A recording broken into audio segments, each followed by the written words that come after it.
하나님 말씀 에베소서 1장 11절에서 13절까지 보도록 하겠습니다. 하나님 말씀 받으실 때 자리에서 일어나 주시기 바랍니다. 하나님 말씀 이러합니다.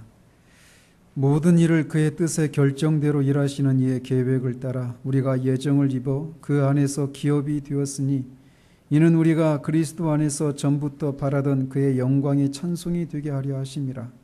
그 안에서 너희도 진리의 말씀 곧 너희의 구원의 복음을 듣고 그 안에서 또한 믿어 약속의 성령으로 인치심을 받았으니. 아멘.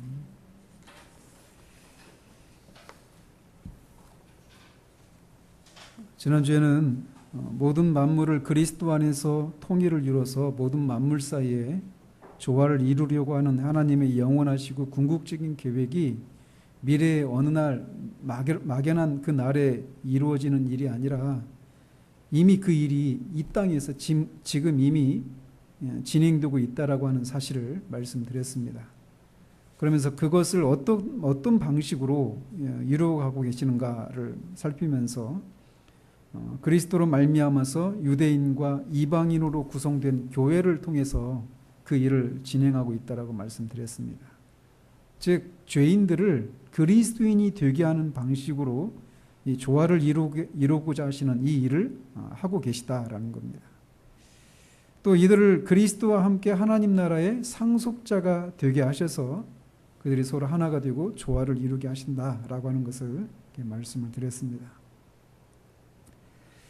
오늘은 이어서 또 이 일, 즉 그리스도인이 되게 하시는 이 일, 그래서 그들로 하여금 하나님 나라의 상속자들이 되도록 하시는 이 일이 어떻게 이루어지는지에 대해서 살펴보도록 합니다. 사도는 이것에 대해서 모든 일을 그의 뜻의 결정대로 일하시는 이의 계획을 따라 우리가 예정을 입어서라고 말하고 있습니다. 사도는 우리가 이렇게 그리스도인이 되는 일, 또 그리스도인이 하나님 나라의 상속자가 되어지는 이 일은 그리스도 안에서 예정을 입은 그 일을 따라서 그 일을 그런 방식으로 되어진다라고 말하고 있어요. 사실 앞에서 사도는 이미 4절과 5절에서 창세전에 그리스도 안에서 우리를 택하사라고 하는 말씀, 또 그 기쁘신 뜻대로 우리를 예정하사라고 하는 이런 말씀을 통해서 이미 그리스도 안에서 우리를 예정하시는 이 하나님의 뜻대로 우리가 그리스도인이 되었다라고 하는 사실을 말하고 있습니다. 그러나 차이가 있다라면 이 앞에 4절과 5절에서 말하고 있는 것은 일반적이고 전체적인 어떤 그런 개념으로 말하고 있다라면 여기 11절에서 말하고 있는 것은 우리들 한 사람 한 사람에게 구체적으로 적용해서 말하고 있다라고 하는 면에서 조금의 차이가 있다라고 말씀드릴 수 있습니다. 우리가 4절이나 5절 이런 말씀을 살피면서도 말씀드렸지만 이 영원전에 있었던 이 예정의 교리는 우리의 이성으로는 이해하거나 받아들이기가 쉽지 않은 그런 진리입니다. 그리고 불신자들이 가장 싫어하는 교리가 바로 이 교리라고 할 수 있어요. 그러나 이 진리는 이해하려 하기보다는 받아들여야 하는 그런 교리입니다. 하나님의 그 광대하시고 헤아릴 수 없는 그 하나님의 마음 안에 있는 하나님의 그 뜻을 우리의 주먹만한 이성으로 헤아릴 수가 없는 것입니다. 어거스틴이 말했듯이 이 진리를 대할 때 우리에게 필요한 자세는 이해하기 위해서 믿어야 하는 이런 자세가 우리에게 필요합니다. 따라서 우리가 이 진리를 대할 때 기억해야 할 것은 이 예정의 교리, 이 진리는 이미 그리스도인이 된 사람들에게 필요한 진리라고 하는 것을 기억해야 합니다. 즉 불신자들에게 전도할 때 이 진리를 전해서는 안 된다라는 거예요. 그리고 사실 사도는 이 에베소서를 이미 그리스도 안에 있는 성도들에게 쓰고 있습니다. 거듭나서 성령을 받아 영적인 것들을 이해할 수 있는 사람들이 아니면 이런 구원의 진리를 이해할 수 없다라는 것이죠. 그러나 하나님의 은혜로 이미 구원을 받은 성도들에게 하나님께서 영원 전에 우리를 그리스도 안에서 구원하시기로 예정하셨다. 근데 이 구원이 그냥 개인적인 차원의 구원이 아니라 이 모든 우주 만물을 그리스도 안에서 통일시키려고 하는 이런 큰 계획 안에, 그 계획의 아래에서 우리 한 사람 한 사람을 구원하시기 위해서 그리스도 안에서 예정하셨다라고 하는 이 진리는 말할 수 없는 위로와 격려와 확신을 주는 교리라고 할 수 있습니다. 하나님께서 구원받을 자를 영원 전에 그리스도 안에서 예정하신 이유에 대해서 사도는 다시금 앞에서 언급했던 것처럼 하나님의 영광이 찬송이 되게 하기 위함이다라고 다시 언급하고 있습니다. 이미 우리는 앞에서 사도가 여러 차례에 걸쳐서 우리의 구원이 하나님의 은혜의 영광을 찬송하게 하기 위함이라는 사실을 살폈습니다. 따라서 이 사실은 우리가 구원에 관한 진리를 대할 때, 소위 구원론이라고 할 때, 거기에 보면 칭의의 교리, 중생의 교리, 그리스도와 연합의 교리, 성화의 교리, 이런 다양한 그런 측면들이 있잖아요. 그런데 이런 교리들이 교단마다 또는 교파마다 다르게 해석하는 경우들을 봅니다.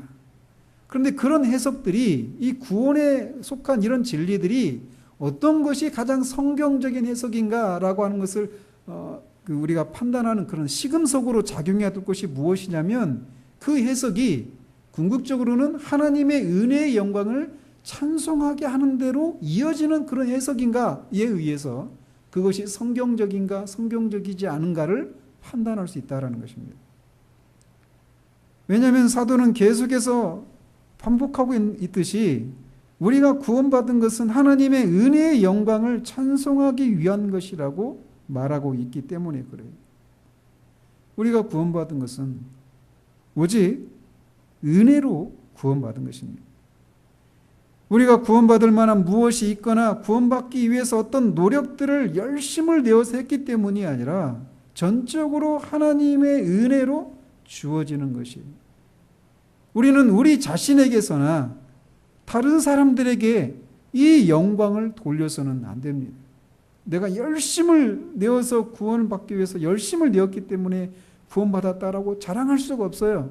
그리고 어떤 목사님의 설교를 듣고 내가 구원받았으니까 그 어떤 목사 설교자에게 어떤 그 영광을 돌리는 그런 것도 해서는 안 된다라는 거예요. 우리는 누구에게도 이 영광을 돌려서는 안 돼요. 오직 하나님께서만이 영광을 받으셔야 합니다. 사도는 우리가 예정을 입은 것이 모든 일을 그의 뜻의 결정대로 일하시는 이의 계획을 따라 되었다라고 말하고 있습니다. 하나님은 영원 전에 만물을 그리스도 안에서 통일시키기 위해서 어떤 사람들을 그리스도 안에 속하도록 정하셨는데 이 일을 하실 때 누구의 조언을 듣거나 어떤 제안을 받아서 하신 것이 아니라 전적으로 그의 뜻의 결정대로 했다라고 성경이 말하고 있어요. 하나님께 이 일을 제안한 존재는 아무도 없습니다. 오직 하나님의 뜻대로 이 일을 결정하셨어요. 또 어떤 사람들이 말하는 것처럼 이 복음을 들을 때 그 복음을 믿을지 안 믿을지에 대해서 하나님은 모든 것을 아시는 분이시기 때문에 그것도 아셔서 미리 어떤 사람이 복음을 듣고 그것을 믿을지 믿지 않을지를 알고 그것에 근거해서 그리스도 안에서 그를 구원하시기로 예정하셨다라고 말하고 있지 않아요. 소위 그거를 예지 예정이라고 하잖아요. 그 예지 예정이 설 수가 없다라고 하는 것이 이 본문에서 우리에게 말해주고 있어요. 하나님이 그리스도 안에서 모든 만물에 통일시키기 위해서 그 일에 동참할 수 있도록 그리스도 안에서 예정한 이 일은 오직 그의 뜻의 결정대로 되어진 것입니다. 누구의 조언이나 나중에 그 복음을 듣고 반응할 그 사람의 그 태도를 미리 아시고 그것에 의해서 이 예정을 결정하신 것이 아니라 오직 하나님의 뜻의 결정대로 이 일을 하셨다라고 성경이 말하고 있습니다. 구원에 속한 모든 것은 하나님의 뜻대로 계획하신 것의 결과입니다. 하나님은 창세전에 그리스도 안에서 온 우주가 통일을 이루게 하실 것을 계획하시고 그 계획 안에 우리를 동참하시기로 예정하신 것입니다. 우리가 그리스도인이 된 것은 바로 이것의 근거예요. 하나님께서 그 마음의 원하심을 따라서 정하신 뜻대로 그 일을 우리에게 행하시기로 예정하시기 때문에 우리가 그리스도인이 되어서 이 자리에 있을 수 있게 되는 것이라는 것입니다. 그런 하나님의 결정에 따라서 우리가 하늘에 속한 모든 신령한 복을 맛보고 누리게 된 것이에요. 우리가 누리는 그 구원의 복 중에 하나라도 하나님으로부터 오지 않은 것이 없습니다. 하나님 이외에 다른 어떤 것으로도 오지 않습니다. 여기서 예정하셨다라고 하는 것은 미리 정하셨다라고 하는 그런 말입니다. 즉 하나님께서 저와 여러분을 창세전에 아시고 생각하셨다라는 거예요. 존재하지도 않는 우리를 창세전에 하나님이 우리를 아시고 우리를 생각하시고 우리를 구원받기로 미리 정하셨다라고 하는 이 신비는 우리가 이해할 수가 없는 것입니다. 그러나 우리가 이 진리를 믿는다면 이 진리만큼 우리에게 위로를 주는 것이 없어요. 하나님이 창세전부터 우리를 아시고 우리를 이 엄청난 계획 속에 집어넣으시기로 결정을 하셨습니다. 우리를 하시고 그런 일을 하신 거예요. 하나님은 그의 뜻을 이렇게 영원 전에 계획하셨을 뿐만 아니라 실제로 그 뜻을 계획하신 정하신 그 뜻을 계획에 따라서 실행해 나가십니다. 그리고 이 일이 그의 뜻대로 진행되고 있다는 것입니다. 우리를 지금의 우리 되게 하신 것은 전적으로 그분의 뜻입니다. 우리의 죄에도 불구하고 우리의 연약함과 불순종에도 불구하고 우리의 허물과 죄로 인해서 우리가 죽어 있음에도 불구하고 하나님은 지금의 우리를 우리 되게 하신 것입니다. 그러나 이 일은 하나님이 그리스도 안에서 이렇게 예정하셨다라고 하는 이 일은 단지 개인적인 차원에서만 생각해서는 안 됩니다. 하나님의 계획은 우리 한 사람 한 사람이 구원받는 것 여기에 그치는 것이 아니에요. 하나님의 궁극적인 계획은 뭐냐? 그 그리스도 안에 우리 한 사람 한 사람을 구원해 내시고 그 구원받은 사람들로 이루어질 하나님의 나라를 세우는 것입니다. 즉 하나님의 영원하신 계획은 여러분과 저를 넘어서서 이방인들의 충만한 수와 유대인들의 충만한 수로 채워진 하나님의 나라를 세우시는 것이었어요. 따라서 하나님이 뜻하신 계획에 포함되는 이 사람들의 숫자는 수를 헤아릴 수 없이 많습니다. 그리고 이 나라에 동참하게 될 사람들을 하나님은 지난 인류 역사 동안 계속해서 찾고 모으고 계십니다. 그리고 지금도 그 일은 진행되고 있어요. 그리고 여기에 동참하게 된 사람은 한 사람도 빠짐없이 불러 모으고 계십니다. 이 일은 얼마나 신비한지 모릅니다. 우리는 처음부터 이런 계획을 아는 것이 아닙니다. 우리가 그리스도인이 될 때 이 계획을 알고 나도 그러면 여기에 동참해야 되겠다 이렇게 해서 구원받은 그리스도인이 된 것이 아니에요. 단지 개인적으로는 우리가 죄인이고 하나님의 심판 아래 있고 우리 스스로 하나님의 진노와 심판으로부터 벗어날 수 없다라고 하는 것을 깨닫는 것으로부터 시작할 뿐입니다. 그리고 그것을 깨달은 사람의 유일한 소망이 있다라면 죄 용서를 받고 구원받는 거예요. 하나님의 심판에서 벗어나는 거예요. 그래서 그런 소망을 품다가 그리스도에 관한 진리를 믿고 구원을 받게 되는 것으로 그리스도인의 삶이 시작이 되는 것입니다.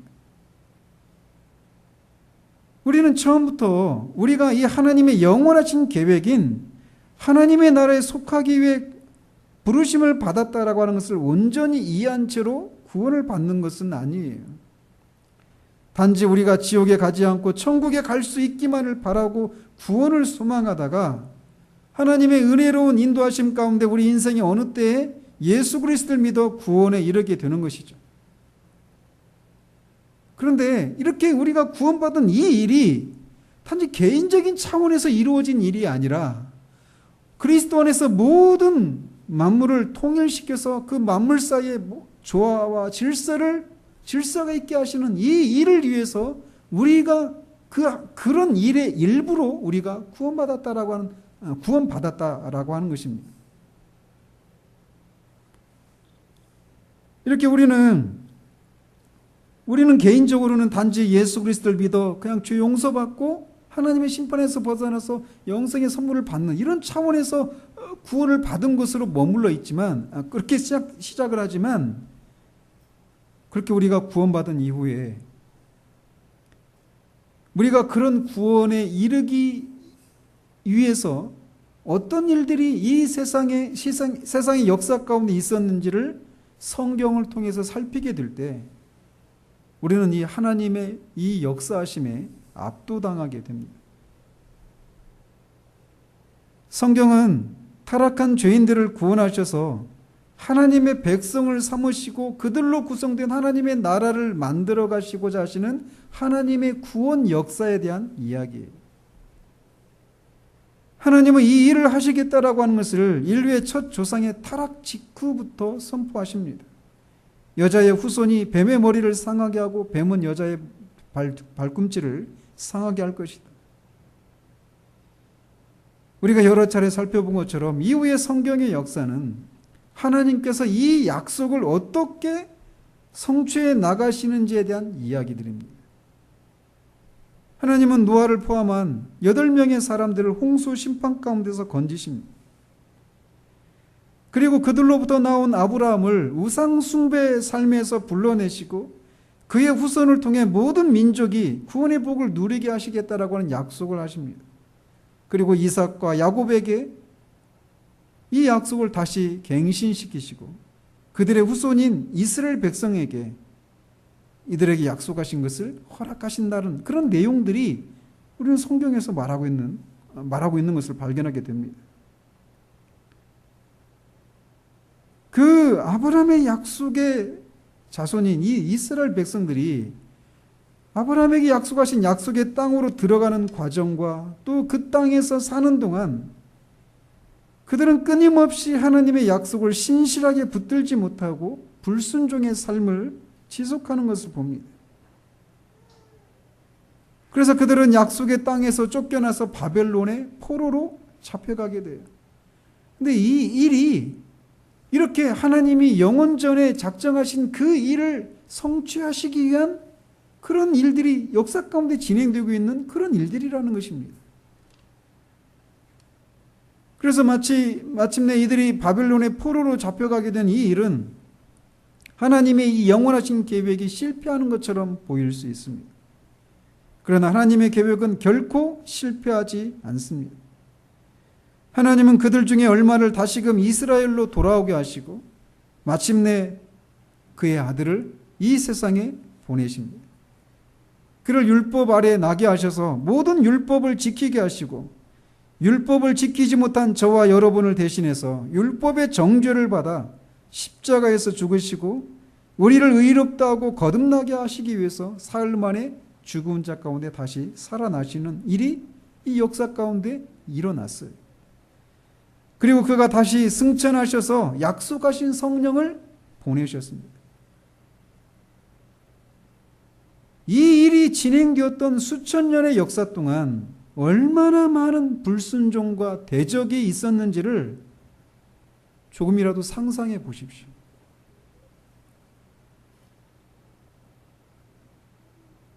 끊임없이 이 일에 대적하고 불순종하는 일들이 또 불신앙하는 일들이 끊임없이 있었습니다. 그래서 역사의 어느 시점을 돌아보면 하나님의 이 영원하신 계획은 실패한 것처럼 보이는 순간도 있었어요. 그러나 결국은 하나님께서 영원 속에서 계획하셨던 구원의 일들은 모두 성취가 되었습니다. 그 무수한 반대와 실패와 무관심과 불신앙을 뚫고 하나님은 자신의 뜻대로 계획하신 모든 일을 이루신 것입니다. 그 구원의 일들이 그 수많은 사람들을 거치고 그 수많은 역사를 헤치고 와서 우리 한 사람 한 사람의 인생의 어느 순간 그 구원의 파도가 우리를 덮친 것입니다. 그 결과 우리가 지금 여기 있게 된 것이, 그 모든 것은 하나님의 뜻의 결정대로 된 것입니다. 하나님께서 이 모든 일을 하신 것이에요. 하나님께서 우리를 그리스도 안에서 하나님 나라의 유업을 상속할 자로 만드신 것입니다. 그리고 그 목적은 하나님의 은혜의 영광을 찬송하게 하기 위함이에요.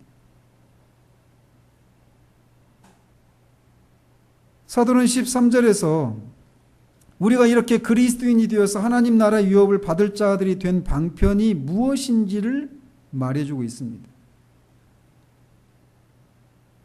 즉 우리가 어떻게 그리스도인이 되는가라고 하는 이런 영원하신 하나님의 계획에 동참할 수 있는 그리스도인이 되는가라고 이렇게 물을 때 그 질문에 대한 첫 번째 답은 하나님의 뜻의 결정대로 된 것이다. 하나님의 뜻대로 된 것이다 라고 말할 수 있어요.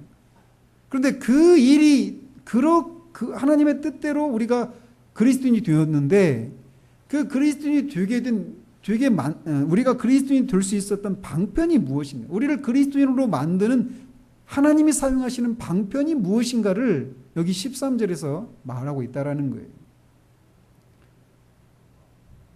사도는 그 안에서 너희도 진리의 말씀 곧 너희의 구원의 복음을 듣고 또 그 안에서 또한 믿어라고 말하고 있습니다. 즉 우리가 그리스도인이 되는데 하나님께서 사용하신 방편은 진리의 말씀이라는 거예요. 그런데 사도는 단순히 진리의 말씀이라고만 말하지 않고 곧 너희의 구원의 복음이라고 부연 설명을 하고 있습니다. 사도가 단순히 진리의 말씀이라고 말하지 않는 이유는 진리의 말씀은 모든 진리의 말씀이 우리를 구원에 이르게 하는 우리의 구원과 관련된 그런 말씀은 아니기 때문입니다. 그래서 이 진리의 말씀, 성경에 있는 모든 말씀이 진리의 말씀이에요. 그런데 특별히 사도가 더 좁혀서 너희의 구원의 복음 이렇게 말하고 있는 것은 그 구원의 복음을 통해서 우리가 그리스도인이 되기 때문에 이렇게 구체적으로 부연 설명을 하고 있는 것입니다.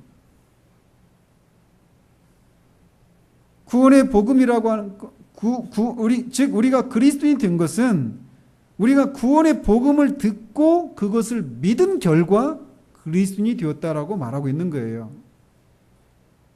여기서 말하는 구원의 복음은 그리스도가 누구시고 그가 무슨 일을 하셨는가에 대한 소식을 말합니다. 따라서 한 사람이 그리스도인인가 그리스도인이 아닌가를 결정해 주는 것은 그가 이 진리의 말씀, 특별히 이 구원의 복음, 더 좁혀서 그리스도가 누구시고 그가 무슨 일을 하셨는가에 대한 이 진리를 듣고 믿었는가에 의해서 결정된다라는 것입니다. 우리는 이 사실에 대해서 얼마나 자주 생각해야 하는지 모릅니다. 왜냐하면 한 사람이 그리스도인이 된다라고 하는 것에 대해서 많은 무지와 오해들이 있어 왔고 지금도 있기 때문에 그래요. 사람들은 자신이 그리스도인이라고 생각하는 이유를 자신이 어떤 신비한 체험을 한 것 때문이라고 생각하는 사람이 있습니다. 물론 참된 그리스도인도 신비한 체험을 할 수 있습니다. 그러나 모든 신비한 체험이 그가 그리스도인이라고 하는 것을 말해주는 충분한 증거가 되지 못해요. 매우 놀랍고 신비한 체험을 하고도 그가 그리스도인이 아닐 수 있습니다. 즉 누가 그리스도인인가 라고 말할 때 그것을 말해주는 시금석으로 신비한 체험은 충분하지 않은 시금석이라는 거예요. 또 어떤 사람들은 그리스도인이라고 하는 것은 선한 삶을 살고 다른 사람을 돕고 희생하는 삶을 사는 사람들이라고 생각합니다. 여러분들이야 이런 생각을 하지 않지만 세상 사람들이 그리스도인은 이런 사람이야 라고 어떤 사람인가라고 생각할 때 가장 많이 생각하는 것이 이거라고 저는 생각해요.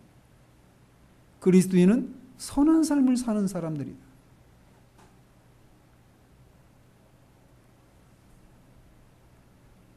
그러나 그리스도인은 물론 선한 삶을 살아야 하지만 선한 삶을 사는 그것이 그가 그리스도인이라고 하는 것을 말해주기에는 충분하지 않은 증거입니다. 또 어떤 사람은 어떤 계기로 자신이 그리스도인이 되어야 하겠다라고 결심을 한 것을 가지고 자신이 그리스도인이라고 생각을 합니다. 아니면 어떤 사람은 단지 그냥 교회 다니는 것을 근거로 자신이 그리스도인이라고 생각하기도 하고 또 자신의 삶에 어떤 변화가 일어난 것에 대해서 그것을 근거로 자신이 그리스도인이라고 생각하기도 합니다. 그러나 만약 자신이 그리스도인이라고 생각하는 사람이 진리의 말씀, 즉 그리스도의 인격과 그가 하신 일을 믿지 않는다면 그가 어떤 선한 삶을 살고 숭고한 가치관을 가지고 일관된 삶을 도덕적이고 윤리적인 삶을 산다 하더라도 그는 결코 그리스도인이 아닙니다. 세상에는 우리에게 여러 가지 체험과 또 그 체험을 통해서 좋은 느낌을 가져다주는 그런 다양한 것들이 있습니다. 그리고 그런 느낌들은 우리에게 행복감과 마음의 평안을 가져다주기도 합니다. 신플라톤주의와 같은 철학이나 다른 모든 종교들, 심지어 기독교도 신비주의적인 요소들이 있어서 그들이 다양한 그 그룹들이 그것을 무엇이라고 부르든 어떤 신비로운 체험을 통해서 마음의 평안을 얻고 마음의 시름을 잇는 그런 체험을 하곤 합니다. 그런 체험은 사람들에게 좋은 느낌을 가져다주고 그 체험의 결과 그들의 삶에 변화가 일어날 수도 있어요. 그래서 물질에 대한 욕심을 버리고 어떤 환경에도 영향을 받지 않는 고요하고 안정적인 그런 마음의 상태를 누리기도 합니다. 그래서 그 마음이 그 좋은 상태가 때로는 그 사람의 얼굴에 나타나기도 해요. 그러나 그가 만약 그리스도의 인격과 그가 하신 일에 대해서 믿지 않는다면 그는 그리스도인이 아닙니다. 여러분, 이단과 정통을 구분하는 기준이 무엇인지 아십니까? 이단에 빠진 사람들을 보십시오. 저도 전에 섬기던 교회에서 이단에 빠진 사람을 봤어요. 근데 그분도 그냥 얌전한 그냥 집사님이셨어요. 근데 이단에 빠졌어요. 근데 하는 얘기가 자신 안에 여기에서는 없었던 그런 마음의 평안과 그런 어떤 신앙의 열심, 어떤 그런 변화들이 있게 되었다라는 거예요.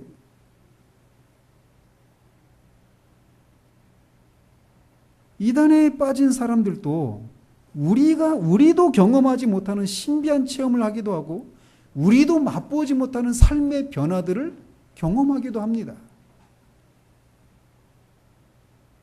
전에 제가 살던 그 집의 여주인, 그분이 남편한테 맞고 사는 분이었어요. 근데 그분 얼굴을 보면 그렇게 평화로울 수가 없어요. 근데 그분이 여호와의 증인이었어요. 제가 말씀드리고 싶은 건 이거예요.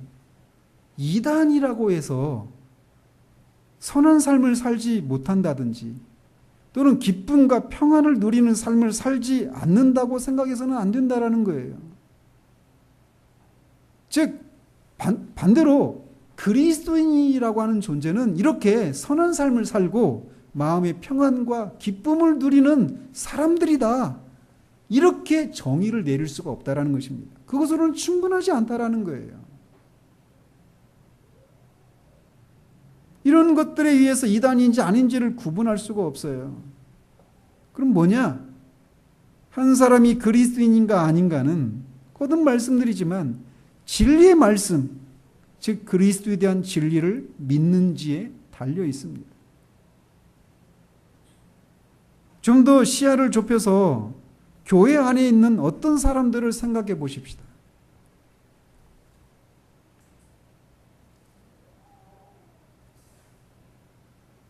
한 사람이 있어요. 근데 전에는 그가 교회를 안 다녔고 어떤 종교도 없었던 사람이었어요. 그러다가 어떤 계기가 되어서 하나님이 계시구나 라고 하는 것을 경험해서 교회로 들어옵니다. 여러분 그런 사람들 많잖아요. 교통사고 나왔는데 다른 사람 막 차가 완전히 폐차될 정도로 망가졌는데 멀쩡하게 살아서 돌아오는 그런 경우들. 어떤 놀라운 어떤 이적을 경험하는 거예요. 제가 아는 어떤 분은 하나님이 계시다라고 하는 것을 그냥 직감적으로 안 거예요. 아이들이 이렇게 그냥 아이들만 있는데 어떻게 이 아이들이 안전하게 살아갈 수 있을까? 여기에는 분명히 보이지 않지만 어떤 신이 계시구나. 이거를 생각하고 하나님을 믿고 교회에 들어왔다. 이렇게 말하는 분도 계셨어요. 아무튼 이런저런 어떤 계기로 하나님을 믿기 시작하고 교회에 출석합니다. 그리고 성경을 읽고 기도하고 예배를 드리기 시작해요. 하나님을 예배하는 것이 중요하다라고 하는 것을 알게 되고, 그리고 말씀을 들으면서 하나님을 기쁘시게 하고 하나님의 뜻대로 살아야 한다라고 하는 것을 인식하게 됩니다. 그리고 하나님을 위해서 살기 시작합니다. 교회 일에 열심을 내고 찬양대 또 성가대에 참여해서 찬양을 하고 그렇게 섬기기도 합니다. 찬양할 때 그 모습은 정말 하나님의 천사를 보는 것처럼 얼굴에 환한 얼굴로 하나님을 찬양할 수도 있어요. 그래서 그는 이제 기독교적인 사람이 됩니다. 그는 온통 하나님의 계명을 지키는 일에 열심이 돼요. 그리고 시간이 지나면 교회에서도 그 사람을 중요한 사람으로 생각하고 직분을 주기도 합니다. 그러나 만약 그 사람의 체험이 여기에 머물러 있다면 그는 진정한 의미에서 그리스도인이 아닙니다. 하나님을 믿어요. 그리고 하나님의 뜻대로 살려고 합니다. 하나님을 기쁘시게 하고 하나님의 계명을 지키는 것이 옳다라고 생각하고 그것을 위해서 살아요. 열심을 내요. 그래서 예전에 그 죄악된 삶에서 돌이켜서 이제는 아주 종교적인 사람이 되었어요. 그럼에도 불구하고 그가 거기에 머물러 있다면 그는 그리스도인이 아니라는 거예요. 방금 제가 묘사한 모습은 구약의 유대인들의 모습입니다. 구약의 유대인들도 하나님을 믿었습니다. 하나님을 기쁘시게 하려고 애를 썼고 하나님의 계명을 지키려고 노력을 했습니다. 매주 안식일을 지켰고 각종 절기와 제사와 예배에 열심을 내었습니다. 누구보다 이 일에 열심을 낸 사람들이 있다면 바로 바리새인들이었어요. 사도 바울 자신도 바리새인 중에 바리새인이었죠. 바리새인이었던 사도 바울도 하나님의 존재를 믿었어요. 하나님의 계명을 지키는 것이 옳다고 생각하고 하나님의 계명을 지키는 일에 누구보다도 열심을 냈던 사람이었습니다. 그래서 율법의 의로는 흠이 없는 사람이라고 그렇게 자처했던 사람이 사도 바울이었어요. 그러나 그는 그리스도인이 아니었습니다. 그가 그리스도인이 된 순간은 다메섹 도상에서 부활하신 그리스도를 만나고 그리스도가 누구이고 그가 이 땅에서 하신 일들이 무엇인가를 알고 믿은 이후입니다.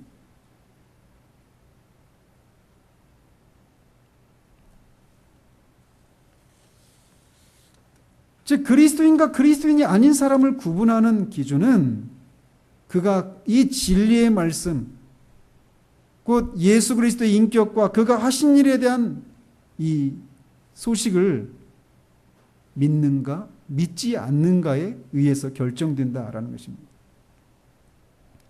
하나님의 계명을 지키고 하나님을 기쁘시게 하고 하나님의 영광을 위해서 살아야 한다라고 하는 이 소식은 기쁜 소식이 아닙니다. 잘 들으십시오.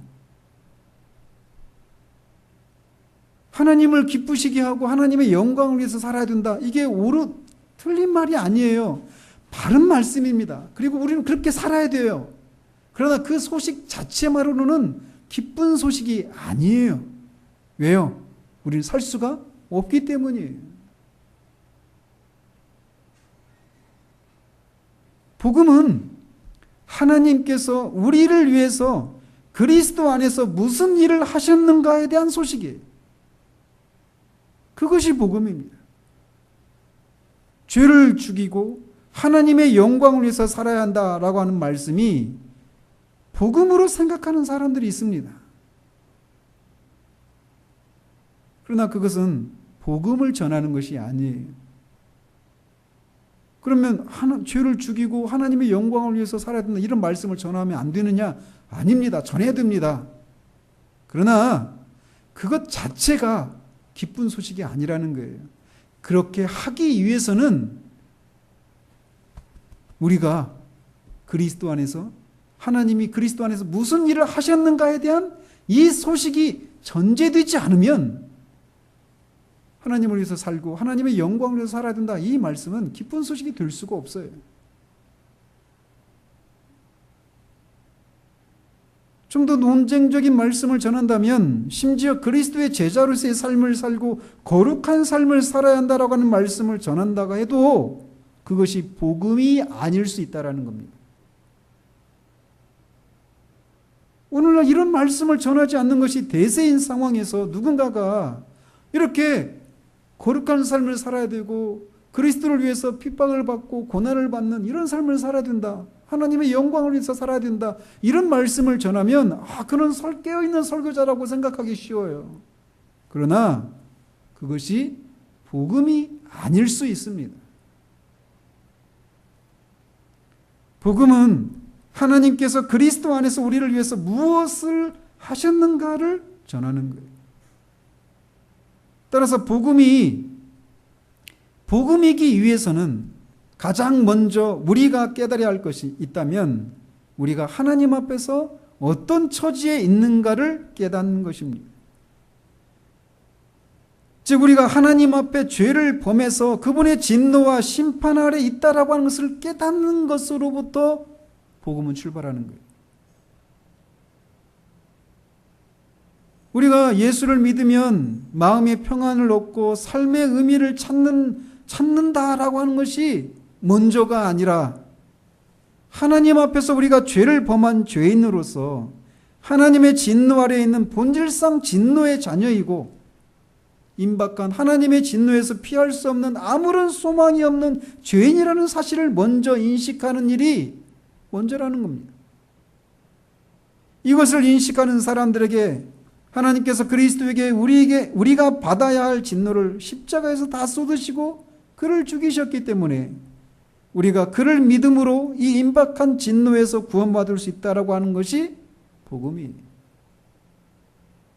하나님이 죄를 알지도 못하신 자로 우리를 대신하여 죄를 삼으신 것은 우리로 하여금 그 안에서 하나님의 의가 되게 하려 하심이라.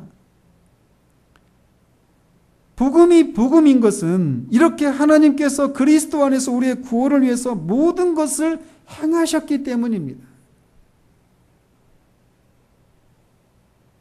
그 결과 하나님께서는 임박한 진노에서 우리를 건지십니다. 하나님께서 그리스도 안에서 그를 믿는 자의 죄를 용서해 주셔요. 그가 어떤 죄인이든지 그리스도를 믿으면 그는 죄 용서를 받고 영생의 선물을 받습니다. 왜냐하면 그리스도께서 우리를 대신해서 죄값을 다 치르시고 죽으셨고 율법을 모두 지키시는 삶을 사셨기 때문이에요. 그래서 그를 믿는 자마다 그것이 우리가 한 것처럼 여겨주신다라는 것입니다. 바로 이런 내용이 바로 구원의 복음이에요. 우리가 하나님을 기쁘시게 하려고 애를 쓰는지, 하나님의 영광을 위해서 살려고 애를 쓰는지에 머문 채 우리가 그리스도에 대한 진리와 하나님께서 그리스도 안에서 하신 일에 대해 믿지 않는다면 우리는 그리스도인이 아닙니다. 우리가 선한 삶을 사는가, 기도하는가, 말씀을 읽는가, 예배드리는 삶에 열심을 내는가, 삶이 변화된 체험이 있는가 등은 우리가 그리스도인이라고 하는 것을 증명하는 데 충분하지 못해요. 우리가 그리스도에 대한 진리를 믿는가, 구원의 복음을 믿는가에 우리가 그리스도인인가 아닌가가 달려 있습니다. 이것을 아무리 강조해도 지나치지 않아요. 그리스도인은 진리를 아는 지식을 가진 사람들입니다. 그래서 1절에서 말하고 있는 것처럼 그리스도 예수 안에 있는 신실한 자들에게 편지하라는 거예요. 그때 말씀드렸잖아요. 신실한 자들은 그리스도 안에 있는 진리를 믿는 자들이라고. 그리스도에 대한 진리를 믿는 자들이 그리스도인이라고 말씀을 드렸던 이유가 바로 거기에 있는 것입니다. 그리스도인은 모든 것이, 자기에게 오는 모든 것이 바로 구원의 복음, 그 말씀으로 말미암아 온다라는 것을 압니다. 아는 사람이. 이렇게 하나님은 말씀을 방편으로 해서 우리를 그리스도인이 되게 하십니다. 그러나 이런 말씀을 듣기만 하는 것으로 그리스도의 인격과 그가 하신 일에 대한 믿음이 생기지 않는다는 사실을 기억해야 합니다. 왜냐하면 동일한 복음을 듣고 어떤 사람은 그것을 믿고 어떤 사람들은 그것을 믿지 않는 일이 일어나기 때문입니다. 또 그것을 믿는 사람들 중에서도 그것을 듣고 기뻐하는 사람이 있는가 하면 그렇지 않은 사람도 있어요. 잘 따라오십시오. 우리가 그 하나님의 영원하신 그 계획에 동참하게 하시는 이 방식은 우리를 그리스도인이 되게 하시는 거예요. 근데 우리가 그리스도인이 되게 되는 그 원인은 뭐냐? 하나님의 뜻대로 된다. 이게 사도가 말하는 거예요. 그러면 그 하나님은 우리를 그리스도인이 되게 하는데 무엇을 방편으로 그리스도인이 되게 하는가? 말씀입니다. 특별히 구원의 복음이에요. 예수 그리스도의 인격과 사역에 관한 말씀들. 그거를 방편으로 해서 우리를 그리스도인이 되게 한다는 것입니다. 그러나 더 좁혀서 그런 구원의 복음을 우리가 듣는 것으로 그리스도의 인격과 사역에 대한 그 말씀을 우리가 믿게 되는 것은 아니다라는 것입니다.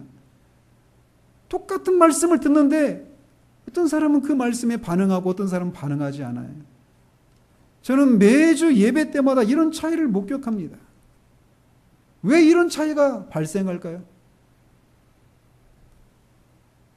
심지어 어떤 사람은 이 복음을 듣고 맹렬히 그것을 부인하면서 그것을 전하는 사람과 그것을 믿는 사람을 심하게 핍박하기도 합니다. 그래서 진리의 말씀, 즉 구원의 복음을 전하고 듣는 것으로만 그것이 그 사람을 그리스도인이 되게 하는 것은 아니다라고 하는 것을 우리는 이런 차이들을 통해서 보게 된다라는 거예요. 그러면은 무엇인가? 한 사람을 그리스도인이 되게 하는 또 다른 것이 무엇인가라고 하는 것을 생각해야 한다는 것입니다. 그게 뭐냐? 바로 성령의 역사예요.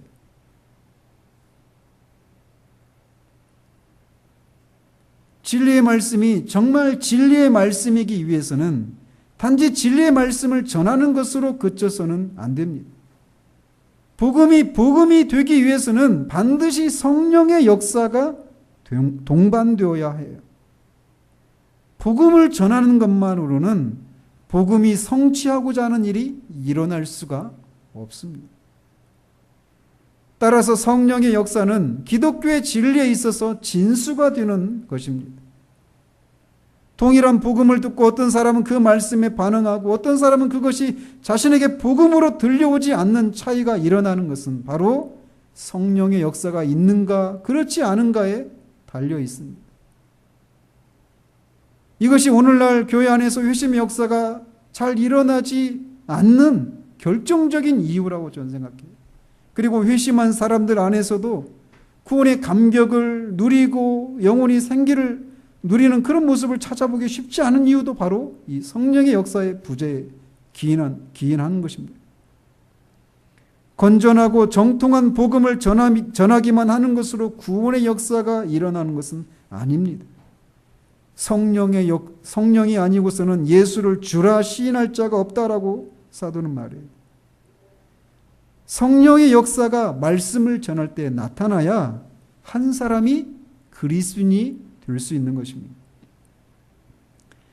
그러나 동시에 성령의 역사는 우리 안에서도 나타나야 합니다.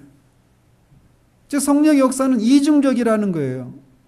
우리 밖에서 말씀이 전해질 때 그 말씀 가운데 역사하시는 일이 나타나야 될 뿐만 아니라 그 말씀, 전해지는 말씀을 이해하고 그것을 믿을 수 있도록 하는 그런 내적인 역사가 우리 안에서도 일어나야 한다는 것입니다.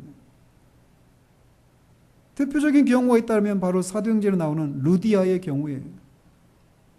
사도가 말씀을, 복음을 전할 때 성령이 그 루디아의 마음을 열어서 사도의 말씀을 청종했다라고 성경은 말하고 있습니다. 그 자리에는 루디아만 있었던 것이 아니지만 성경은 루디아의 이름을 특별히 언급하면서 루디아에게서 다른 사람들에게는 일어나지 않은 특별한 일이 일어났다고 하는 것을 기록하고 있습니다. 그것을 루디아의 마음을 열었다 이렇게 표현하고 있죠. 성경은 다른 곳에서 우리 자신에 대해서 말하기를 우리는 우리의 허물과 죄로 죽어 있다라고 말합니다. 우리는 성령의 일을 받아들이거나 이해할 수 없는 상태라고 말하고 있어요.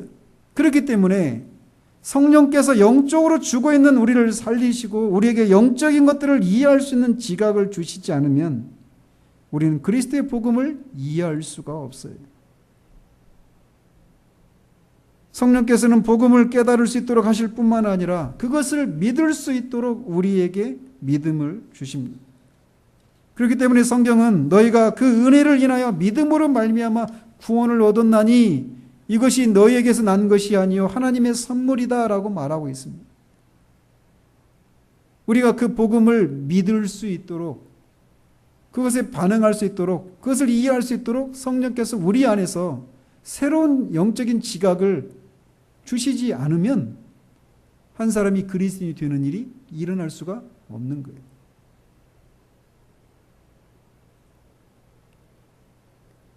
그러므로 한 사람이 그리스도인이 되는 일에 있어서 그리스도의 인격과 그가 하신 일에 대한 복음을 바르게 전하는 일이 있어야 됩니다. 뿐만 아니라 동시에 우리 밖에서 그리고 우리 안에서 이런 성령의 역사하심이 반드시 일어나야 하는 것이 그 결과 우리가 그리스도인이 되는 것입니다. 이 모든 일은 은혜로 되어진 일이에요. 그리고 성령께서 우리 안팎에서 일하실 때 그 역사는 은밀한 방식으로 일어나요. 성령께서 어떻게 일하시는지 우리는 이해할 수 없습니다. 그러나 우리 안에 이런 일이 일어났다면, 복음을 이해하고 그것을 믿는 일이 일어났다면 그것은 성령께서 우리 안팎에서 역사하신 결과입니다. 은혜로 되어진 것입니다. 마지막으로 성령께서 우리 안팎에서 역사하셔서 복음을 듣고 이해하고 그것을 믿게 하실 때 어떤 방식으로 우리가 복음을 받아들이게 하는가를 살펴보고 마치도록 합니다. 사도는 이것에 대해서 12절에서 이렇게 말합니다. 우리가 그리스도 안에서 전부터 바라던이라고 말합니다. 여기서 바라던이라고 한 이 말은 신뢰하던, 소망하던 이렇게 번역할 수 있는 단어입니다. 따라서 이것은 우리가 그리스도 안에서 전부터 신뢰하던 혹은 소망하던 이렇게 번역할 수 있어요. 즉 이 말씀은 성령께서 우리 안에서 복음을 듣고 그것을 신뢰하고 소망하게 하시는 방식으로 우리가 복음을 믿게 하신다라고 하는 것을, 우리에게 말해주고 있어요. 즉 한 사람이 복음을 받아들이게 이해하고 그것을 믿고 받아들이게 될 때 그것을 억지로 강요해서 믿게 하는 것이 아니다라는 것입니다. 성령은 우리 안에서 그 복음을 이해하고 그 복음을 즐거워하고 기뻐하고 소망하게 하시는 방식을 통해서 복음을 받아들이게 한다라는 거예요. 그 결과 우리가 의지를 발휘할 수 있게 되는 것입니다.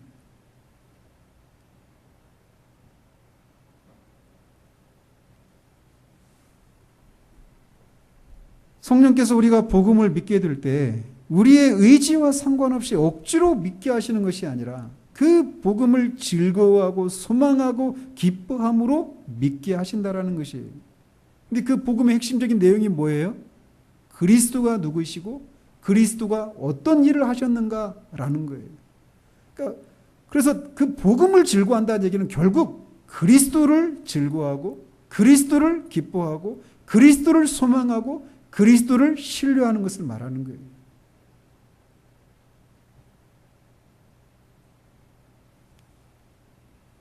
그 결과 그는 그리스도가 그에게 가장 소중하고 귀한 분이 되는 것입니다.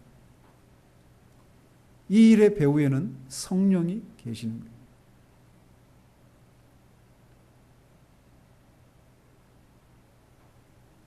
이렇게 성령의 역사를 통해서 복음을 즐거워하고 기뻐하는, 즉 복음의 핵심적인 내용이신 그리스도를 즐거워하고 기뻐하는 그 일은 그에게 일어나게 되는데 그 결과 그리스도는 그에게 가장 소중한 분이 되는 거예요. 여러분에게 묻고 싶습니다. 그리스도는 여러분에게 어떤 분이십니까? 하나님을 기쁘시게 하고 하나님을 영화롭게 해야 된다라고 하는 차원에서 머물러 계십니까? 그리스도인인 이유는 그리스도가 그에게 가장 소중하고 귀한 분이라고 하는 그 사실에 거기에서 찾아볼 수가 있어요. 그 그리스도가 자신의 구주가 되시고 주가 되셔서 자신의 죄 문제뿐만 아니라 장차 일어나게 될 그 모든 미래 일에 대해서도 자신의 삶의 주인이 되어서 자신을 인도하시고 지키시고 보호하실 것이다라고 하는 그 사실에 그에게 가장 유일한 위로가 되는 사람, 그 사람이 바로 그리스도인입니다. 이 일을 하나님이 은혜로 하셨습니다. 기도하겠습니다. 하나님 아버지, 하나님께서 이 그리스도 안에서 모든 만물을 재통일시키시려고 하는 이 일을 하시되 한 사람 한 사람을 그리스도인이 되게 하시는 방식으로 그 일을 하셨고 또 그 일을 하실 때 하나님의 뜻으로 하나님의 은혜로만 그 일을 하셨으며 그 일을 하시되 구원의 복음을 전하고 듣게 하고 또 그 구원의 복음을 성령께서 복음 가운데 역사하시고 우리 안에서 역사하셔서 그 복음을 믿게 하시는 방식으로 우리가 그리스도인이 되어서 이 하나님의 영원하신 계획에 동참할 수 있게 되었다는 사실들을 살펴보았습니다. 하나님, 우리로 하여금 우리에게 일어난 이 일들이 어떤 과정을 통해서 이 역사 속에서 진행되어 왔고 또 그 일이 우리에게까지 미치게 되었는가를 묵상하는 중에 정말 우리 안에서부터 하나님의 은혜의 영광을 찬양하는 마음이 우리 안에서 샘솟는 일들이 일어날 수 있도록 주님 도우시옵소서. 그래서 하나님만이 우리에게서 영광을 받으시고 그리스도만이 우리에게 정말 유일한 위로와 가장 소중한 분으로 우리에게 자리할 수 있도록 주님 도우시기를 원합니다. 예수 그리스도 이름으로 기도합니다. 아멘.